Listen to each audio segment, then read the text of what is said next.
G'day and welcome to this Silly Point podcast, talking all things cricket. I'm joined tonight by Wickets to Pickets boss Declan Hooper. My name is Phil Dillon, and where do we start? Probably the big news of the week, Declan, or the last few months probably, is the fact that Ben Stokes has decided to pull up stumps, as it were, on his immediate cricketing career.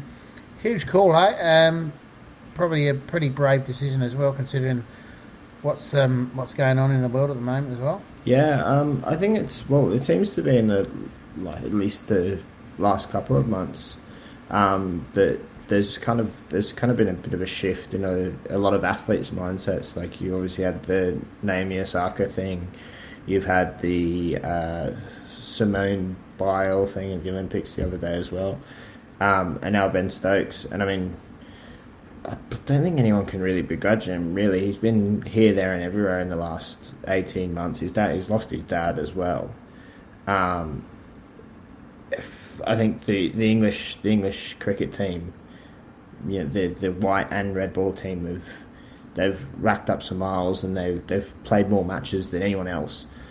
So I mean, I don't think you can really begrudge him, and I think it's good on him for putting his head above the parapet slightly and looking after himself first and foremost. Yeah, I mean, he's obviously, like you say, he's put himself up there, and he has been shot down by a few people, but they're normally the Facebook haters anyway. The social media bludgers, whatever you want to call them, the ones that fire off their keyboard messages and behind the anonymity of Facebook and etc. and Twitter. So look, I think his decision is probably on the same lines as Simone Biles. A lot of things have happened to him outside the game. Don't forget what happened, with his court case, and his all the trouble that caused him.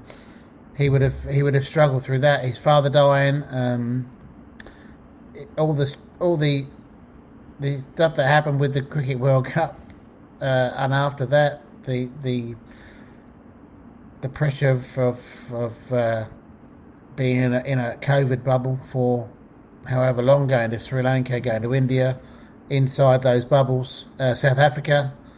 So, look, he probably isn't the only one that's been struggling, but he is the one that's taken the steps to try and sort out his own life, and you got to give him credit for that. We don't know what's going on with him. Only he knows what's going on. Look, everybody can have a go, but we don't know what the situation and how you'd react in the same situation. Look, I know these sportsmen and sportswomen around the world, they get preferential treatment or whatever, supposedly, and they get treated and they get good money for doing it, but by the same token, they're human beings, so they're open to the pressures that come with that. I mean, they're supposedly the best at what they do, but therefore they're up there to be shot at if they don't do well, or if they don't perform well at a certain level, then they're there to be shot at by these people, and these people won't hold back. They'll give, and they give them. You only have to look at what happened to the three guys in the Euros with England, the three young kids who missed penalties, and they get racially abused.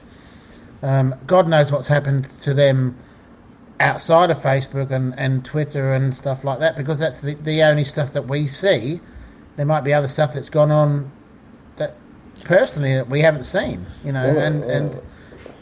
it, this is something that you've got to factor into the argument, Oh, well, and the other thing, I think like this future tours thing, I think, and we've been banging about it for the last couple of years, it's been an absolute mess. Like, I think, like, sport has had to continue for the morale of people everywhere during COVID and that kind of thing, and I think it's been a good thing generally.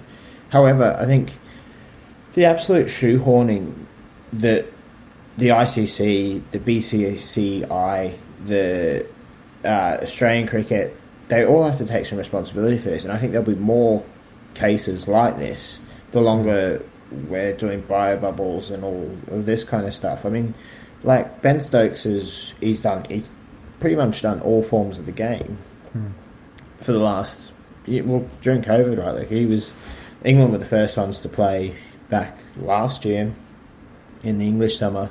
Then they had all the ups and downs of the South Africa tour that never happened in the end.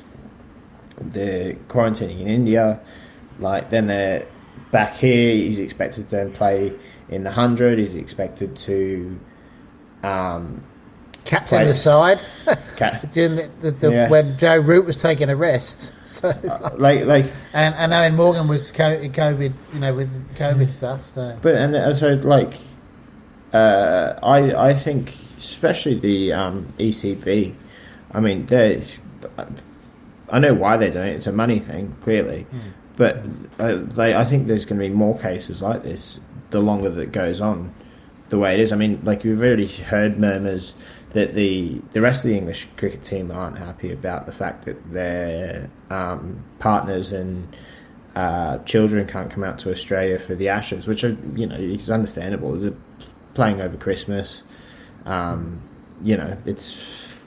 I wouldn't want to do that, necessarily be away for your family for that long over that part of, not to forget, a lot of the UK didn't really celebrate Christmas last year because of the way that COVID was around and that kind of thing. So, I just think something's got to give in it. I mean, it has give now, and I don't think the ECB have really considered players' well-being as much as they have considered their arse pockets, really. Yeah, the only thing I can think of is when they allowed Moeen Ali to go back from India, but he was the exception to the rule by from what I can see.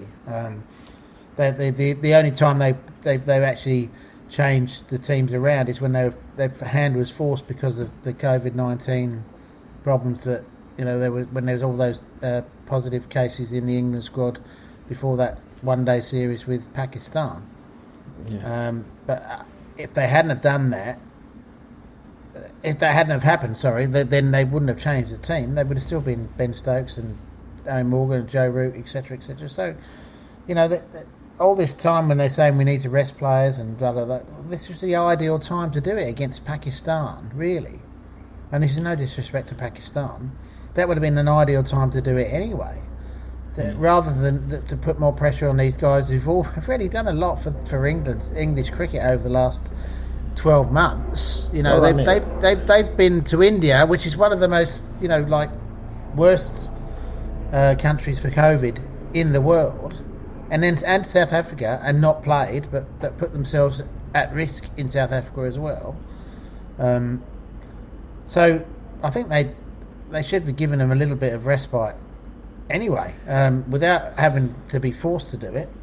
Well, I think that, to be honest with you, I think while the 100 is, it's the new cash cow for the ECB, I think maybe this year they're expecting most of their one day and test players to kind of play at least some of the games in this 100 format. I think it would have been kind of an ideal time for him to let them have some time with them. The UK's opened up again now.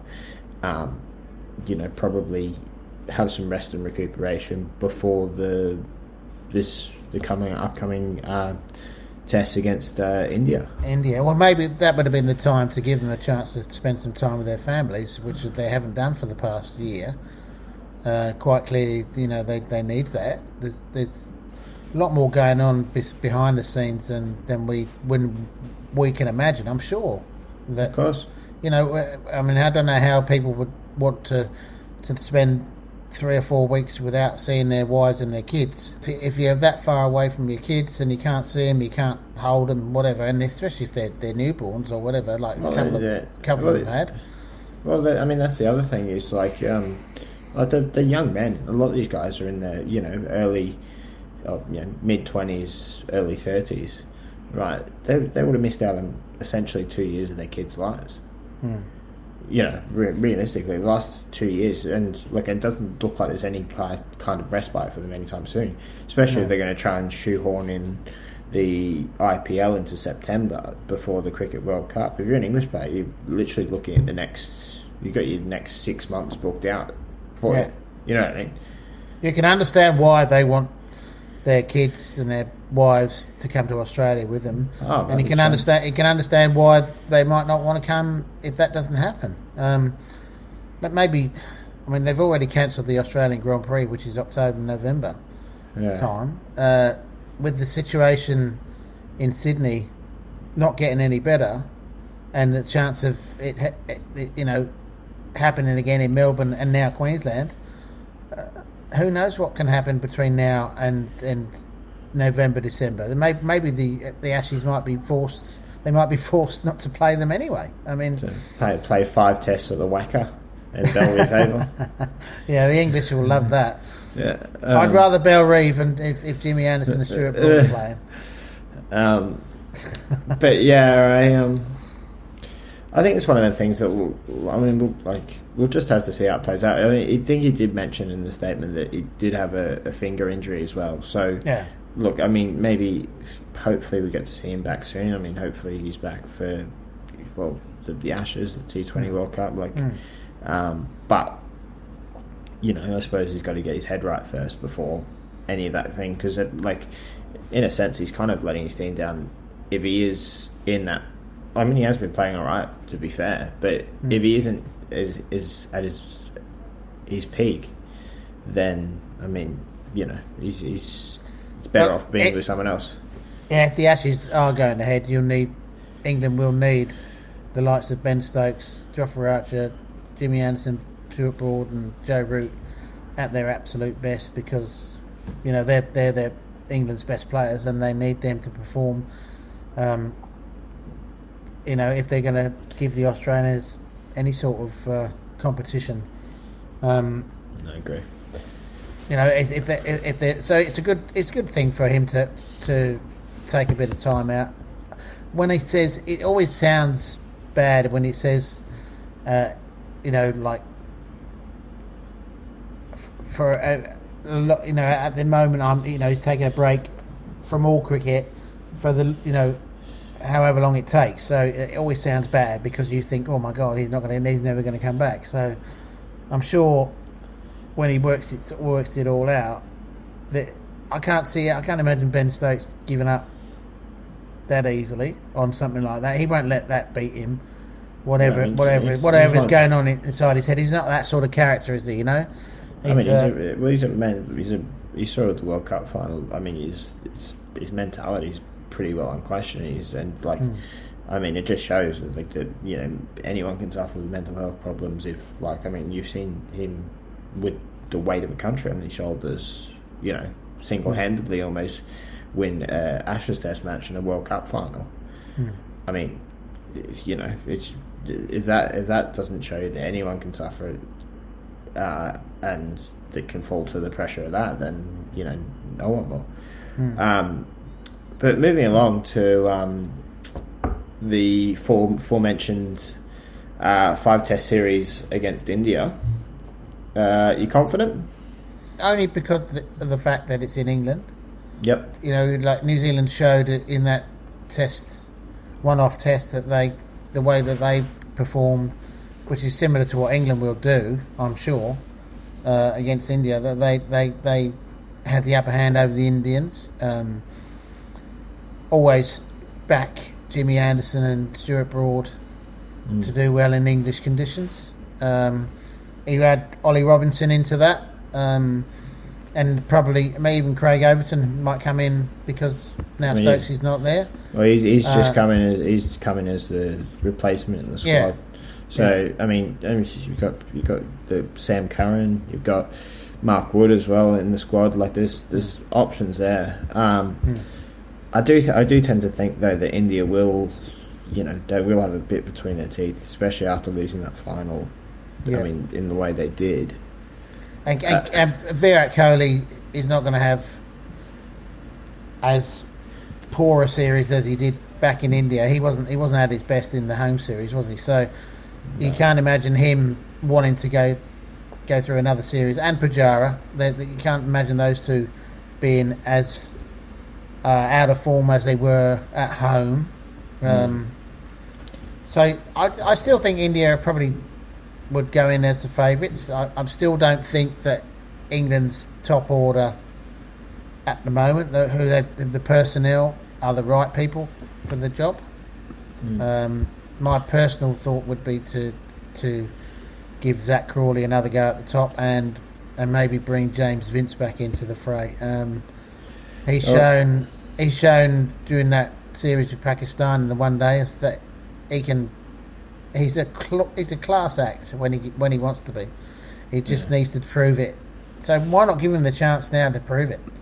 But he's not in the squad, unfortunately. But maybe if he keeps making runs elsewhere, then his weight of runs will they won't be able to ignore him. No, well, I mean, Hasib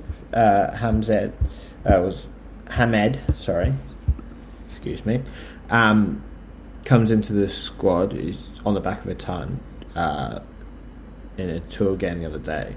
So, I mean, he's had a few goes at Test cricket, nothing really pulling up stumps. I just think with him though, his scores at a slower rate than Dom Sibley in first class cricket. So I mean, like, I don't exactly think that's what you need in the in the top of your order. And then I mean, Johnny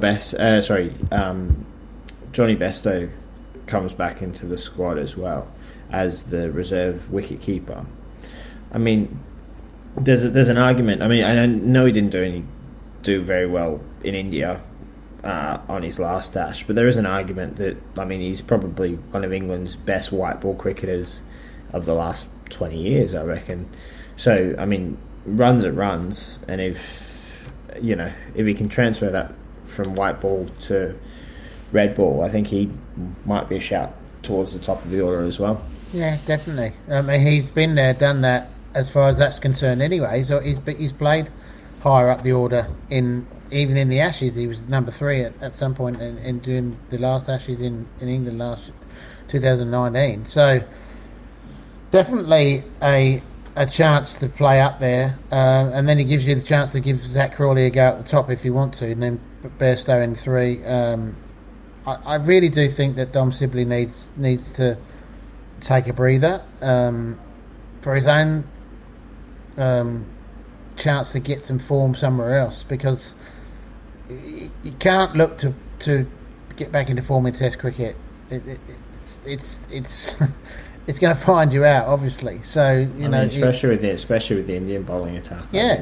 I think this is probably, and I do think that World Chase Championship finals was probably the perfect warm-up Test match for them as well. Like, I think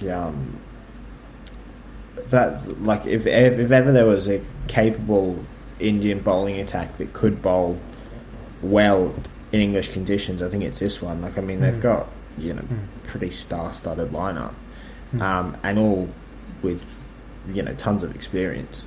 So I don't think they'll be. No, they won't. They won't. They're not going to be shaking in their boots. No. I just feel like Bumrah and Ishant Sharma will give England's openers, if they carry on with the incumbents, they'll give them all sorts of trouble. That's not to say that Zach Crawley has done much better, to be honest, because he hasn't, and that's to me is the crux of the matter, is that nobody's actually gone it up, and said, bang on the door and say, let me in, I'm coming to take the job. I suppose. I mean, Rory Burns did score some runs against New Zealand, I think he averages just under 40 in Test cricket, but more recently he has blown quite hot and cold, which is, a worrying sign again coming into the Ashes. But I think, as we said, this is the perfect training run for both the Ashes coming up, I think there's definitely going to be some players that will be wanting to cement their spot. One that stands out for me in the middle of the order is Ollie Pope. I think he's been pretty good. But another one that's probably hasn't cemented his spot. And I think with Ben Stokes coming out of the lineup, this might be his opportunity to cement himself in the middle order. Yeah, absolutely. Ben Stokes' absence will mean that they haven't got that all-rounder, really. Yeah. Let's face it, the world is pretty bereft of decent all-rounders once again, unfortunately. I think that's the way it is, because you're either a T20 basher or a T20 bowler, or there's nothing in between. You're not really there's no bits and pieces bowlers or that anymore. The only one that might come in, they put Lewis Gregory in that squad, I think, haven't they? He's an all-rounder, but he's not. I mean, it's not going to cause anybody any problems with his bowling in a Test match. So I mean, look, Don Best has done decent with the bat at points as well. I wouldn't call him an all-rounder by any stretch. No. So. And I don't think his bowling is at the moment is not up. I mean, you can't put him in the same league as Ravi Ashwin, obviously. No. Well, but then you can't put many no anybody. I mean, they'll say it with anybody, So, but I don't know. It's like in the last couple of Test matches, they haven't even picked a spinner. So Well, what do they do? Are they thinking that Joe Root is now their main spinner? I just can't. Which is not. It's just not a bad thing, because he's got better. Oh, but I mean. But I mean, you wouldn't want your skipper trying to concentrating on his bowling as well as his batting, because that's not what he's supposed to do. And trying to be a skipper, and trying to be captain as well. Well, the thing is, I think with Joe Root's bowling at the moment, I think it's somewhat inflated by the pitches that we saw in India. Yeah. I think he's a very decent bowler. Let's not get that twisted. However, I don't believe he's the bowler that his scores got in India, personally. I think it'd be mad going into an Ashes. I think Jack Leach seems like the one that's nailed on to me to be the spin option in Australia. But I mean, who knows? I mean, he'd be the one that I'd be picking, because he's pretty lethal at times, and he can bowl consistently for long periods, which is exactly what we're going to need in an Australian summer. But who knows?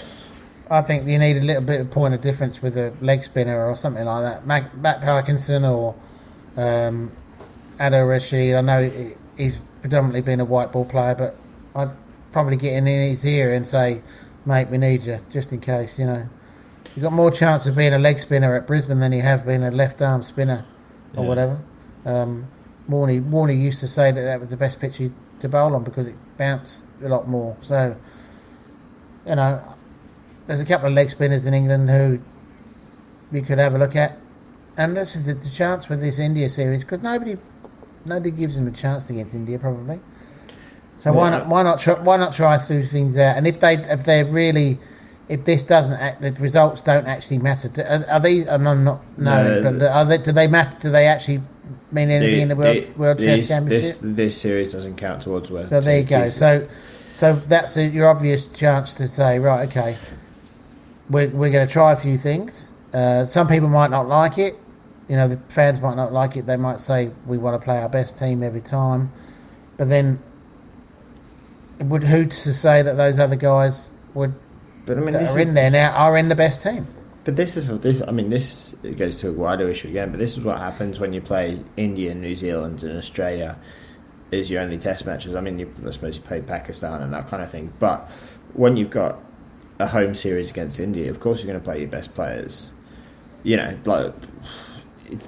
Without being disrespectful, it's Afghanistan or Bangladesh or somewhere like that is where you start introducing younger players to Test cricket, not against India. Generally. Well, I think you've got to sometimes you've got to take those chances, and they've got to play. If you want them to play against Australia, then they've got to play against the best anyway. I mean, well, this is You know, correct. the thing is, if you do throw him in against Afghanistan and Bangladesh, they're not going to get much. Again, no disrespect, you're not going to get as tested as you are against India or New Zealand. So New Zealand aren't afraid to throw people in. I mean, they threw Devon Conway in. I know he'd done it at whatever, but Yeah. they didn't know whether he could play test level, but he obviously did the business. And to be quite, and they did the same with Carl Jamieson. You know, and so. And then sometime they did it in that second test against England in the summer just gone. You know, they made 6 changes and still won the test match. You know, what does that tell you? Yeah. So I wouldn't be frightened of putting young boys in there and giving them a chance and just saying, right, okay, we trust you or whatever. Not necessarily trust. We trust your ability, say, and they say, right, go out and prove that you can do it. And if you do, then you get a place on the plane to Australia. Yeah, be an interesting series. Moving on to my team, Australia. I can hear that giggle. It doesn't happen very often. Well, more often recently. Fairly safe to say that was a bit of a shithouse tour of the West Indies. Yeah. 4-1 in the 4-1 in the T20s, and then managed to win the ODI series.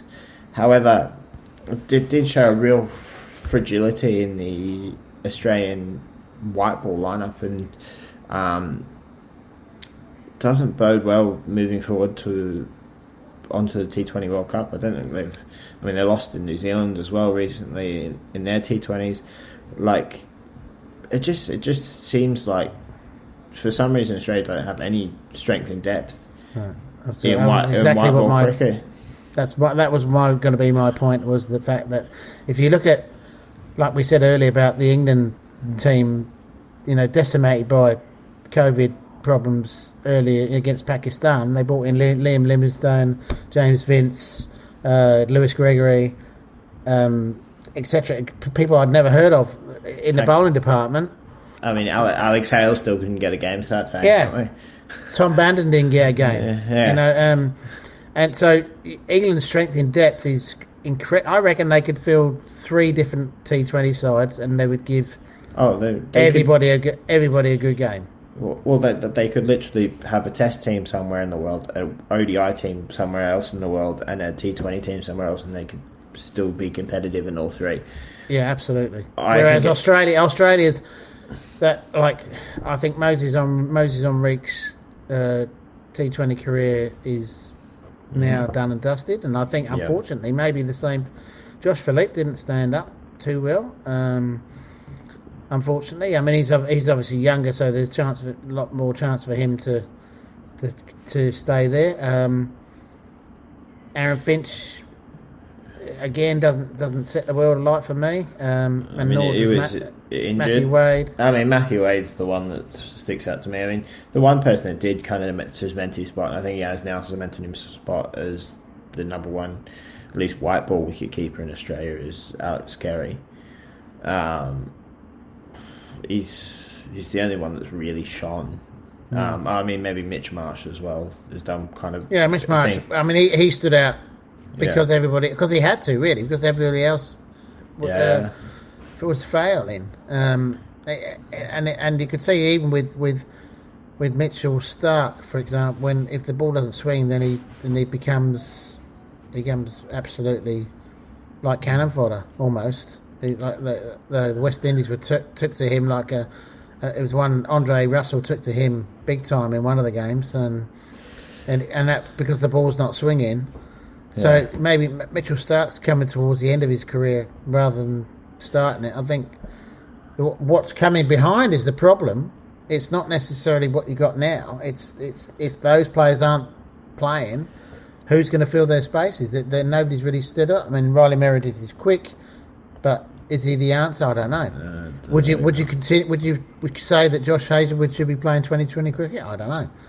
I mean, you're exactly right.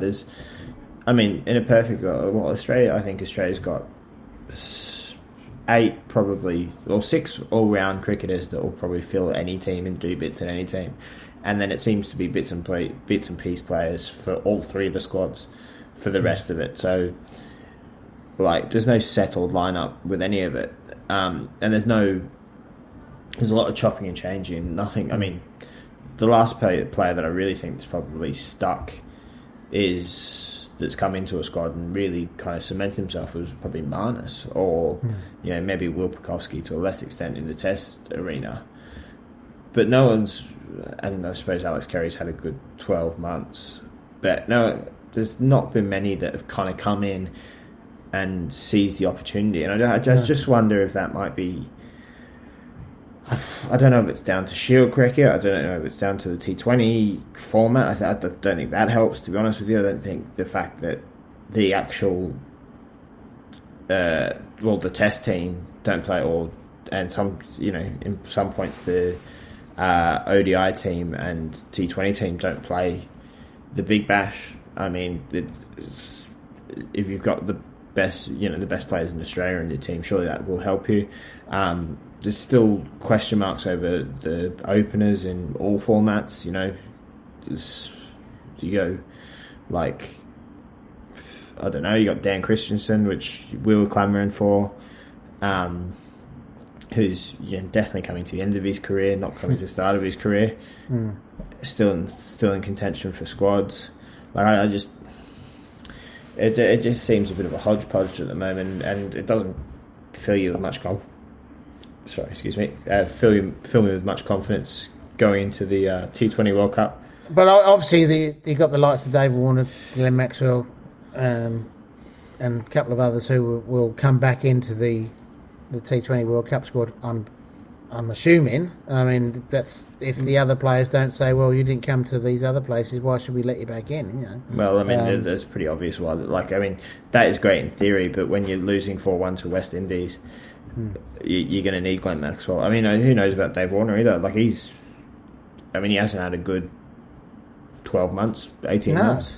No, not at all. I mean, he got dropped from his captaincy of Hyderabad. So, like, it's there's a lot of question marks. Be interesting to see now they've got rid of Trevor Holmes. Well, he's retired. Sorry, and then George Bailey's come in as chief of selecting of the selection panel. What his ideas will be, whether he sticks with the same people or he wants to go. I think Australia's youth policy is not the same as a lot of other countries, as in they haven't really brought players through. I think that they've had the same sort of test squad and one-day squad for quite a long time, and they haven't. It's almost like they haven't learnt from their past. Like back in the day when Greg Chappell, Lily Marsh, Thompson, all those retired at the same time, and they had nothing coming through to replace them. This is almost like the same thing. You've got Warner, Stark coming towards the end of his career, maybe Hazel coming towards the end of his career. Well, it seems to be from the outside looking in that they've gone for more the Dave Hussey model of choosing cricketers, of scoring a lot of runs in domestic formats before they actually come into the Test squad. In saying that, I think I think you can already start seeing a change of approach. Like, there is with the selection of Cameron Green, Will Pukowski, these kind of bolters that have came out of somewhat nowhere, in domestic cricket have now been kind of catapulted into the international arena, and I think George Bailey. I mean, I don't know. I'm not on the inside, but I'm speculating that I think that will be more of to come. Well, at least I'd like to see that anyway, because I think there's definitely some talent. Australia's it's the biggest sport in Australia is cricket, arguably anyway. There's going to be talent there, and I think, to a certain extent, going back to your point about kind of sink or swim in the international arena, like, you don't want to burn these players out by any stretch. Like, I'm thinking of like Matt Renshaw, them kind of players that kind of, started off well in international cricket, but then got burnt out quite quickly when the form dipped. But in the same breath, I think what a great way to kind of learn your trade and really produce the best cricketers by putting them in that arena once you've recognised that they're, what we should be pinning our hopes on. Yeah, I think maybe the problem is lower down at the lower level grassroots stuff, or or even going a bit higher into the Sheffield Shield. I mean, the Sheffield Shield is hardly the competition it used to be, and that's purely because of the schedule that the international cricketers now have. I mean, I remember back in the day when the Sheffield Shield squads were full of internationals. Yeah. Even I know that's before but now they play all these meaningless games of, one-day cricket and stuff like that, which takes these players away from the Sheffield Shield. And the only time they actually get to play Sheffield Shield is if New South Wales gets to the final. Then they parachute in the likes of Warner, Smith, and so on to take over from these young kids. Well, I thought, Queensland won the Shield last year, and you look through their squad, it is a lot of the players have, tried and failed at international level. I mean, other than Marnus and I suppose some of the bowlers. A lot of them, you look at the top order, it's all, Usman Khawaja, Renshaw, Burns. They've all had their crack at the baggy green and not taken it to some extent, which, it doesn't bode well if that's what's winning the Sheffield Shield. Ultimately they're the best players. Well, they're the best players in Australia, and they couldn't make the jump. So it'd be interesting to see, but I think he's probably a good man to George Bailey. He's a good man to actually kind of bridge that gap. I mean, he played. He had a good international career, but he was a bit of a stalwart of the domestic game. Yeah. So, he's probably had some good real life experience in that jump. So it'll be interesting to see anyway. I suppose it's too early to tell, but we just don't know. Well, I think Trevor Holmes was like of a different generation as well. So it's like it was nice for him to have that older head in there, but obviously there were some clashes with him and players. You could tell that. Just by looking in from the outside, not necessarily, especially like Glenn Maxwell and other people, Usman Khawaja, Matt Renshaw, all of those guys were thinking, Joe Burns to a certain extent, what have we done wrong to get dropped or whatever, and not be in the squad. So, and he never really came up with any answers other than the fact that so and so was in the runs and he wasn't, but.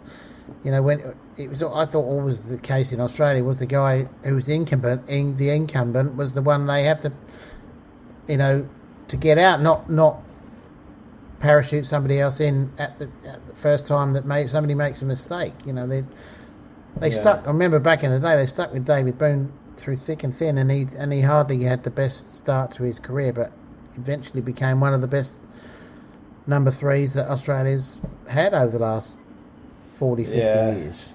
Yeah, it's or an opener. It's interesting because I think, I know, for instance, I think Brad Haddon's still around the setup. Justin Langer.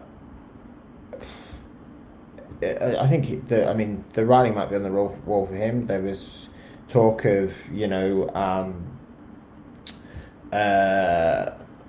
looking into his performance each year and auditing his performance. Over the last 12 months, which I've never heard of before. Never heard the players, rating the coach's performance. But with the likes of George Bailey and Brad Haddon, they've kind of they were in the Australian teams, but probably not in the ones that were as successful as your Justin Langers and the ones before him. So I think that may actually be kind of a good thing, because I think they can become more relatable with the current crop of players. Because I think that it definitely, I mean, watching documentaries and that kind of thing, and I've seen other sports like what coaches or managers seem to struggle with is if they are, you know, some of the world's best, or were some of the world's best, then trying to kind of fix stuff that was easy back in their day, so why the players aren't playing as well as they did back in their day becomes very difficult. So it'd be interesting. I think it'll put a bit of a perspective on things, I think, and hopefully move Australia forward. It'd be interesting to see what sort of performance we get from this tour of Bangladesh. Whether that's actually going to be a benefit or another. What you don't want is another sort of like poor performances from people, ahead of the T20 World Cup. You don't want that from this team that's there, because well, you know what I mean. You want people to stand up now, which they should against Bangladesh. Really, I mean, you say this, but I mean, Australia's got a horrible record on the subcontinent, especially in the shorter formats of the game, and I mean, Bangladesh, traditionally haven't been the best cricketing nation, but they've definitely come on leaps and downs in recent years. We saw that in the World Cup. They've taken a few scalps in the recent World Cup. So, it's not going to be an easy one by any stretch, I think, especially like with the form that Australia's in at the moment. Like, confidence wouldn't be high, or I'm assuming, but it can't be with the way they've been playing. Well, imagine that Mitch Marsh has had his form to upturn, and chances are that he might go the other way, because that's what happens with him. I mean, that's just fact. That is fact. He has these spells where he looks like the best player in the world, and then he goes in and he bats like me and you. Well, you've got to give him credit, considering he was one of the only ones that did well in the West Indies. I mean, you would have said 2 years ago, or maybe 2-3 years ago, that he's would have been so far away from the Australian squad. I mean, he had his opportunities and just seemed to drop the ball on every one. And then, he's gone back to the T20 and done quite well for the Perth Scorchers. And then I think, he did pretty well. He's got some scorers in New Zealand now and in the West Indies. So, like, he's definitely kind of somewhat resurrected his career, or at least his Australian career, anyway.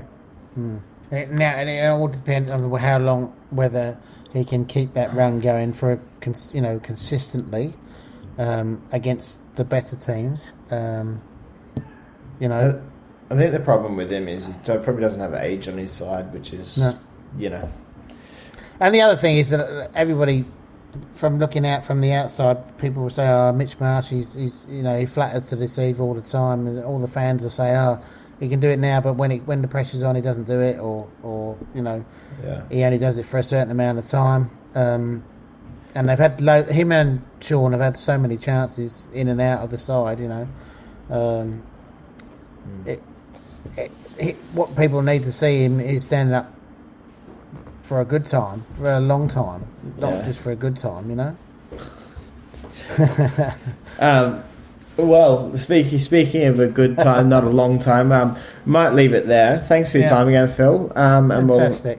I suppose we'll look forward to plenty of cricket to come. Cheers, mate. Cheers. Thank you very much.